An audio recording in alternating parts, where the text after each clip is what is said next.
ఇప్పుడు షమ్మిని తక్కువ చేయడం వల్లే నాకు ఈ పరిస్థితి వచ్చిందంటావా ఏమే? ఒక్క షమ్మి అనే కాదురా, మిగతా ఆడవాళ్ళ పట్ల కూడా నీ భావం ఇలాగే ఉంటుంది. మిగతావారా? ఎవరమ్మ వాళ్ళు? నీకు గత ఎన్నికల్లో ఓటమి పక్కా అని తెలుసు, అవునా కాదా? నేను చేసిన పనులకి నేను ఓడిపోతానని నాకు ముందే తెలుసులే. అందుకే ఎలాగో ఓడిపోతారని ఆ బాలయ్య, చిన్నబాబు, పవన్ కళ్యాణ్కి పోటీగా ఆడవాళ్ళని నిలబెట్టావు, అవునా కాదా? అలా కదమ్మా, వాళ్ళని ఆడవాళ్ళ చేతిలో ఓడించాలనుకున్నా, కానీ సీన్ రివర్స్ అయింది. అదే నీ అహంకారం. అక్కడే తెలుస్తుంది నువ్వు నిలబెట్టిన ఆడాళ్ళు ఓడిపోయారు కాబట్టి ఆడవాళ్ళ మీద గెలవడం గొప్ప ఏమిటి అని కవర్ చేసుకున్నావు. అవునవును, అంతే. అయితే ఏమైంది ఇప్పుడు?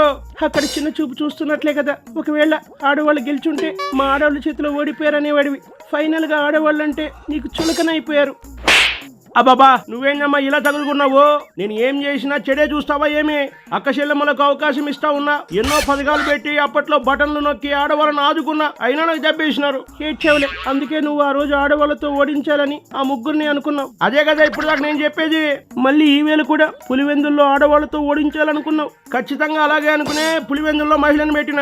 దేవుడి స్క్రిప్ట్ చూసావా? నువ్వు ఆడవారిని తక్కువ చేసి చూసినందుకు నీ కంచుకోట బద్దలు కొట్టేలా నీకు బుద్ధి చెప్పాడు. నువ్వు విసిరిన బంతి నీకే వచ్చి తగిలింది.